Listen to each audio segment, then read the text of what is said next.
안녕하세요. 할렐루야 교회 성도님 여러분. 이렇게 매일 아침마다 여러분들을 만나게 돼서 너무 반갑습니다. 오늘 4월 13일 화요일 아침에 여러분들 누가복음 13장을 가지고 여러분들과 은혜로운 말씀을 나누려고 합니다.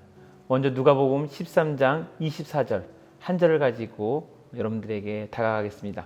제가 봉독하여 올리도록 하겠습니다. 좁은 문으로 들어가기를 힘쓰라. 내가 너에게 이르노니 들어가기를 구하여도 못하는 자가 많으니라. 오늘 저는 두 가지 교훈으로 여러분들에게 다가가려고 합니다. 첫 번째 교훈은 들어가기를 힘쓰라. 여기서 힘쓰라라는 단어는 경쟁하다, 싸우다라는 의미의 단어를 사용한 거라고 합니다. 예수님 당시에도 로마의 원형 경기장에서 치열한 격투기와 또 여러 가지 또 마차 경주가 있었죠. 그리고 또 여러 가지 그리스 문화가 있었다면 올림픽 문화가 있었겠죠. 그래서 서로 경쟁해서 누군가 1등을 쟁취하는 도시가 그 해의 주인공이 되기도 하고 또한 영광의 영웅이 되었죠.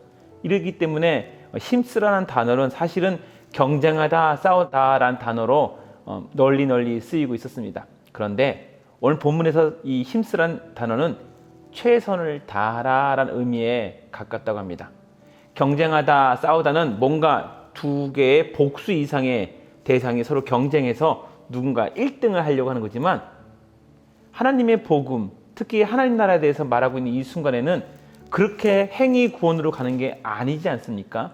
그리고 본문도 의도가 그게 아니라 최선을 다하라. 그렇다면 뭐에 최선을 다하라는 걸까요? 우리는 이것을 이해하기 위해서 두 가지로 여러분들 배경을 한번 봐야 돼요. 첫 번째는 이 얘기를 듣고 있는 사람들은 누군가 유대인들과 바리새인, 사두개인, 율법에 능통한 자들이었고요. 수백 년 동안 또한 모세 오경에 의해서 그들의 나름대로 율법과 탈무드를 가지고 훈련된 자들에게 지금 들리게 하고 있는 거예요. 그 다음에 두 번째는 전체적인 13장 전체가 요거에 대해서 이제 최선을 다하라라는 의미로 가고 있다는 거죠. 어떻게 최선을 다하라? 너에게 이미 주어졌다. 하나님께서 너희들에게 구원의 은혜를 줬다. 너에게 생명이라고 하는 은혜를 줬다. 너에게 오늘이라는 선물을 주었다. 최선을 다하라. 누구와 누구보다 더 잘 살고 이런 경쟁이 아니라 내가 너에게 오늘 하루를 선물하지 않았니? 최선을 다하라. 그런 의미에서 무엇을 쟁취하는 것에 초점을 맞추는 그런 힘쓰라라는 단어가 아니라 얼마나 받은 것을 잘 이해하고 자기 역할을 충실히 했는가에 초점을 맞추고 있습니다. 그렇게 본다면 오늘 이 누가복음 13장 전체를 한번 볼 때 은혜가 됩니다. 누가복음 13장 1절에서 9절에 갈릴리 사건 실로암 망대 사건과 열매 맺지 못하는 무화과 나무 사건이 나오는데요. 이것도 어떤 사람이 누가 피해를 입었다고 해서 그 사람이 죄가 너보다 큰 것처럼 생각하느냐? 그런 것이 아니다. 행위 구원이 아니다. 그리고 열매를 맺으라고 나무를 만들어 놨는데 열매를 맺질 않아요. 너에게 나무가 열매를 맺는 것은 당연한 원리인데 맺지를 않아요. 그러니까 하루만 더 한번 지켜봅시다 라는 단어로 끝이려고요. 안식일 치운 문제는 어떻습니까? 하나님께서 안식일을 준 이유는 그 안에 가운데 하나님을 기억하는 건데 오히려 하나님을 기억하고 율법을 만들어서 그 안에서 생명을 살리는 일까지도 터부시하는 가운데 안식의 주인은 나다라고 하면서 예수님을 드러내면서도 생명에 대한 소중함을 말하고 있죠. 안식일 치유 사건, 그 다음에 하나님 나라의 겨자씨와 누룩. 하나님이 나라가 요만한 사람들만 있다 하더라도 요만하게 나약한 사람이 있다 하더라도 이것이 하나님이 보여내준 씨앗이라면 겨자씨고 누룩이라면 나중에 엄청난 영향을 미칠 수가 있는 거죠. 12 제자가 지금의 온 세계에 그리스도의 제자를 만든 것처럼 그 다음에 구원을 얻은 자의 숫자가 오늘 질문에 나오는 거죠. 대체 구원받은 자의 숫자는 적습니까? 여기에 대해서 오늘 답변을 딱 드리고요. 나머지는 예루살렘 멸망 사건. 왜 예루살렘 멸망이 됐느냐? 하나님께서 복음을 그렇게 보내주고 메시아를 보내줌에도 불구하고 그들이 깨닫지 못하기 때문에 하나님께서 예루살렘의 멸망을 통해서 또한 하나님께서 계획하신 모든 일들을 다시 한번 흩어지는 교회로 만들려는 사건이 벌어지죠.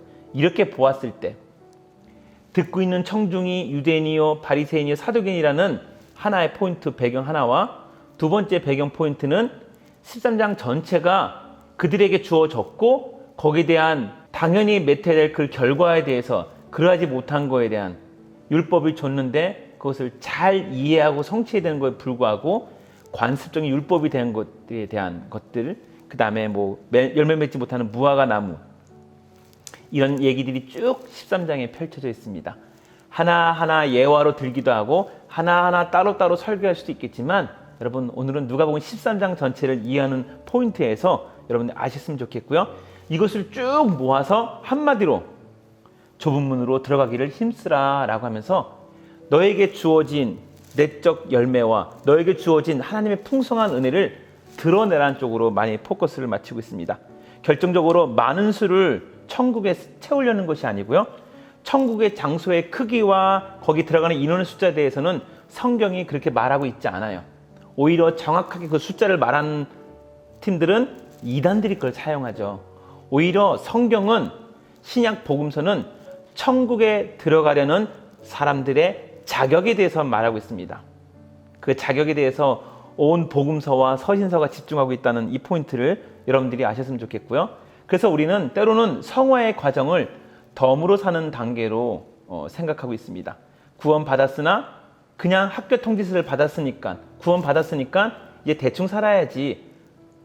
학교 통지서를 받았기 때문에 학교 이제 가기만 하면 돼. 그래서 여유 있게 학교에 등교하고 있는 학생처럼 여길 때가 있는데요.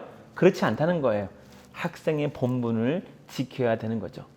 그래서 교훈 두 번째는 오늘 본문인데요. 다시 한번 본문 한번 띄워드릴게요. 좁은 문으로 들어가기를 힘쓰라. 내가 너에게 이르노니 들어가기를 구하여도 못하는 자가 많으니라. 네, 구하여도 못하는 자가 분명하게 있다는 거예요. 천국을 들어가고자 해도 못하는 자가 있다는 거죠. 이제 우리는 13장 전체가 가지려는 자보다는 가진 자들에게 초점이 맞추어져 있음을 여러분 지금 보셨고요. 그것도 복음을 가진 자들, 하나님의 계시의 복음을 알고 있는 자들, 그리고 오랫동안 그것을 누린 자들에게 포커스가 맞춰져 있습니다. 얼마나 힘들면 좁은 문이라 하였겠습니까? 내가 천국에 가려고 막 이렇게 발버둥치면 행위 구원이 되는데요. 이미 우리에게 하나님 복음이 다 충만하게 편만하게 다 드려져 있어요. 유대인들에게는 구약에 있는 모든 제사와 절기를 통해서 예수 그리스도가 예표되어 있었습니다. 그런데 오히려 그 절기 하나하나마다 은혜가 충만한 건데 오히려 그것을 율법적으로 습관적으로 하다 보니까 하나님의 은혜를 알지 못했고 오히려 메시아가 왔는데 불구하고 그 메시아가 자신의 밥그릇과 자신의 어떤 전통적인 습관들을 부실 것 같으니까 메시아를 죽이게 되는 그런 결정까지 하게 된 것입니다. 얼마나 힘들면 좁은 문이라고 했을까요? 내 것을 내려놓고 나의 주인됨이 예수 그리스도라고 이렇게 고백하는 것이 쉽지는 않은 것 같습니다. 그래서 오늘 본문도 좁은 문으로 들어가라. 이 좁은 문은 두 사람의 경쟁이 아니라 내 안에 내 것을 내려놓고 우상을 내려놓고 그리스도에게 집중하라는 것입니다. 이미 다 안다고 생각한 바리새인들과 사두개인들은 쉼 없이 복음서의 지탄의 대상이 되고 있습니다. 예수님의 단골 메뉴가 되어서 그들의 예가 많이 나오고 있죠. 성도가 인생을 살아간다는 것은 성도로서 시작하는 것보다 그 성도로서 잘 끝낸다는 것이 참 어려운 것 같아요.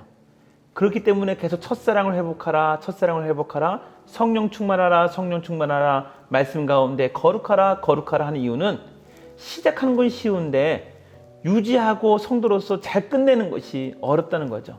구원의 문을 보고 계시의 복음은 받았지만 하나님의 영광을 가리지 않도록 사는 것이 참 중요하다고 하고요. 그렇게 맺지 못한 대상자들에 대한 결국을 누가복음 13장은 리얼하게 여러분들에게 전하고 있는 것입니다. 이런 부분을 알고 오늘 누가복음 13장을 읽으시면 이해가 쏙쏙쏙 될 것 같습니다. 구원의 유무는 주님의 몫이지만 구원의 삶을 영광되게 사는 것은 우리의 몫입니다. 다시 한번 말씀드릴까요?